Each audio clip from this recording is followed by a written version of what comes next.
All right.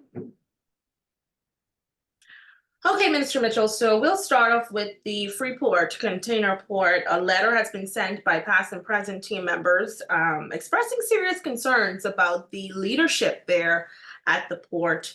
Have you read the letter? What is your response to that?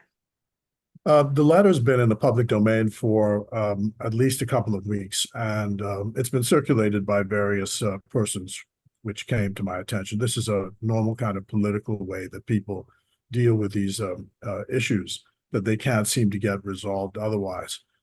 So I've been investigating the matter. Remember, if you go back to my speech at the Labor Day parade in Freeport this year, I spoke about that container port and someone there boasting about they didn't need to pay any attention to the rules because they had a direct line to someone in authority so they could ignore all of the rules. And that there had to be some firm action taken about it. So as a result of this, I've been in touch with Ginger Moxey, who is the Minister for Grand Bahama, who's really concerned about this. And of course, the Minister of Labor, who, if there is some dispute formally filed, has the jurisdiction to deal with the matter. There's also the Minister of Immigration. So two things. The Minister of Immigration reports that an investigation is underway with regard to all of the things that have been alleged in the letter. And secondly, the Minister for Labor says that she's been investigating on her own, in her own ministry, various charges, various allegations made in the letter.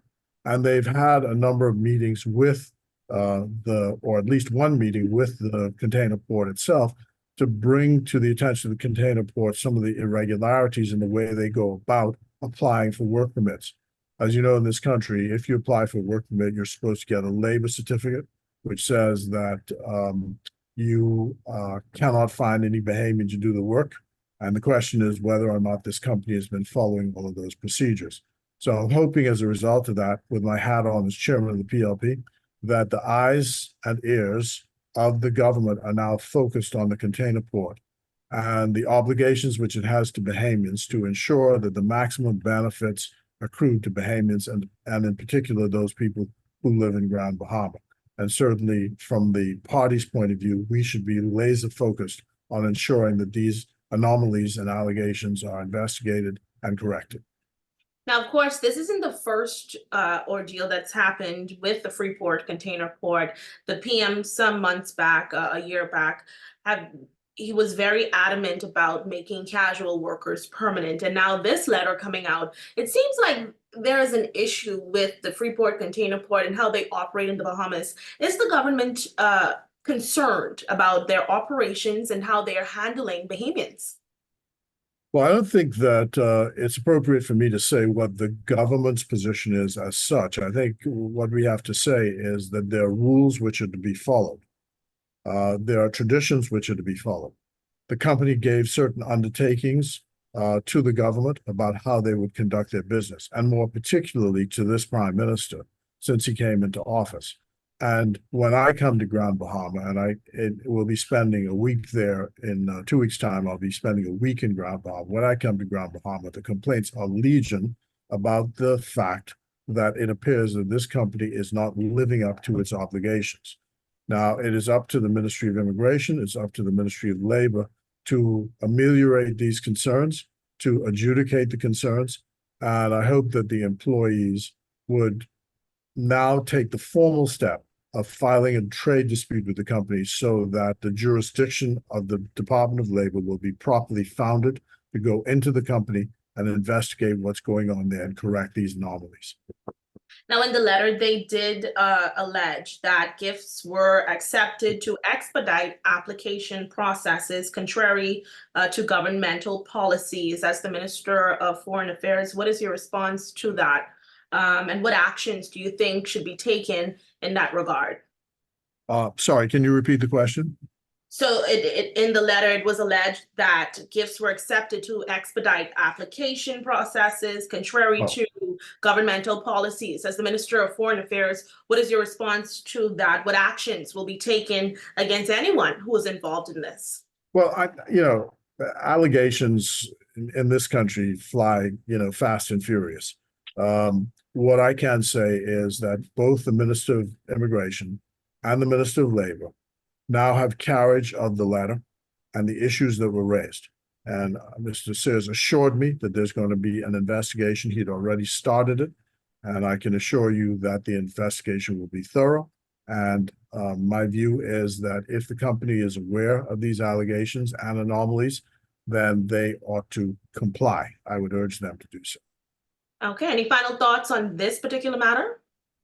No, but I think that what is important is for us who are members of our party and Bahamians of goodwill in Grand Bahama to keep their eyes and ears to the ground on this and not let this slip up. You know, we just celebrated or marked Emancipation Day in our country. And one of the points we've made continuously is that freedom is something that you have to continuously fight for.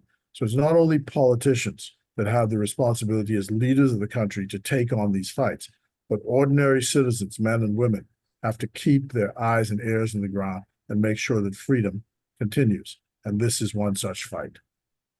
And speaking of fight, residents on Grand Bahama have been very vocal about their concerns with the Grand Bahama Power Company, which released a press statement this morning regarding submitting for rate adjustment of 6.3% in base rate. Now, of course, that has received many backlash since the release of that statement from residents here on the island. What is your response to this now adjustment of 6.3%? Well, I can't say whether a company is justified in doing so or not, because I mean, we know costs are going up and all the rest of that. But, you know, what strikes you as really strange is the point that the Progressive Liberal Party had made before, that this is a case of Caesar appealing to Caesar, because the question is whether or not the Grand Bahama Port Authority can be the proper adjudicator of or arbitrator of any application which is made to it about whether or not prices on electricity ought to go up. And clearly the answer is no, it's improper. There's a conflict of interest on the face of it. Plus, the law is clear that they do not have the jurisdiction to do so. That's the way it seems to us. The law was just passed in Parliament. It restated the pre-existing law. There is a case before the courts. I understand that the judge, we're awaiting rulings on some procedural points, and then there has to be a trial, which will, of course, ultimately settle the matter. But the government's position is that the authority for this lies with IRCA, not with the Grand Bahama Port Authority. And that's the issue which we would be concerned and addressing. The cost, they would have to prove before IRCA whether or not the costs are justified, and IRCA will in due course pronounce on whether or not that's proper and appropriate. Can you dive a little bit deeper? I know you just talked about addressing IRCA. Can you dive deeper into that particular statement for me? Well, the Utility Regulation Competition Authority is responsible in the Bahamas for setting rates for the utility companies. The Grand Bahama Port Authority says that under the Hawksbill Creek Agreement, they alone have the responsibility for setting rates for utility companies. We disagree, because the government of the Bahamas has the responsibility for the entire country, and IRCA's legislation governs utilities. The question is whether or not we are right, or whether the Grand Bahama Port Authority is right in this matter. And that's before the courts, and we're awaiting a decision on that matter. Okay, any final thoughts on that topic? Again, the larger issue is the fight for freedom and the fight for the national and sovereignty of our country. The Pinling government back in 1968 went to London and ensured that all of the powers which had been devolved to the Grand Bahama Port Authority, which were national and sovereign powers, were returned to the people of the Bahamas. And that's our position today. They belong to us. They do not belong to the Grand Bahama Port Authority. Okay, switching gears now, Minister. On August 5th, the Free National Movement released a press statement that the Davis administration finally admits that the economy is in distress. They also spoke about commending senior cabinet minister yourself, the Honorable Fred Mitchell, for finally admitting that the Bahamian economy is in trouble. What is your response to this particular statement? Well, I don't need silliness from Dwayne Sands and the Free National Movement over nonsense. First of all, they took a statement and have turned it into something which I never said. I see by some reports says that I indicated there's a cash crunch in the Bahamas. There's no cash crunch in the Bahamas. What I said is, like every mother and father in this country who runs a family, that you have to know that at a certain point, there are emergencies which come up. In the country's case, it's hurricanes. And hurricanes are something that cause tremendous damage. We just saw it happen down in Grenada and in St. Vincent. It wipes out hundreds of millions of dollars in the space of 24 hours. And I said, our country has an issue in making sure that we have enough credit space in order to deal with any emergencies. We can do that in one of two ways. We can either borrow or we can save. And I'm saying at this point, the government's strategy is to save by curtailing expenditure, that is, watching expenses and saving where we can, and asking people who owe taxes to pay those taxes. What the Free National Movement wants us to do is to give themselves and their friends a buy from paying taxes. So they gave when they first came into power, remember that SuperValue got something like $500,000 tax credit, which they didn't ask for. Even Mr. Roberts said he didn't ask for it, but they gave a gift to all of the big taxpayers. Is that what they want us to do? While poor people have to pay taxes. So the only point that was being made is you and your big time friends, you want to get off paying taxes. You want poor people to pay. And we're saying that everybody must pay their fair share. And the only difference is they have this megaphone because they can, capture the Nassau Guardian to go out there and say, oh, the PLP is anti-business. Now they're trying another trick to try and suggest that there's some issue between me and the government on this matter. There's no issue. I told Michael Pintard it's a figment of their imagination.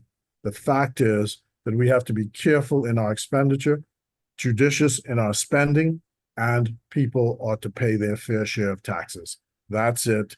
And all the rest of what they were speaking is rubbish. Now, the statement also said that the economic growth rate is heading in the wrong direction. Do you believe it is heading in the wrong direction or the right direction? Well, it can't be headed in the wrong direction if it's going forward. I mean, under them, it went in the negative. And they borrowed over $1 billion in the time that they were there, if not $2 billion. So they have no record to boast on, and they have no record to depend on. There is great momentum in the economy and is moving forward. And what they specialize in is bad news spinning and praying for crop failure every day they wake up. And I'm not having it.